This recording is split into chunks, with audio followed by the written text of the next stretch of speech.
بسم الله الرحمن الرحيم القارعة ما القارعة وما أدراك ما القارعة يوم يكون الناس كالفراش المبثوث وتكون الجبال كالعهن المنفوش فأما من ثقلت موازينه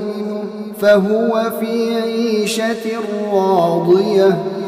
وأما من خفت موازينه فأمه هاوية وما أدراك ما هي نار حامية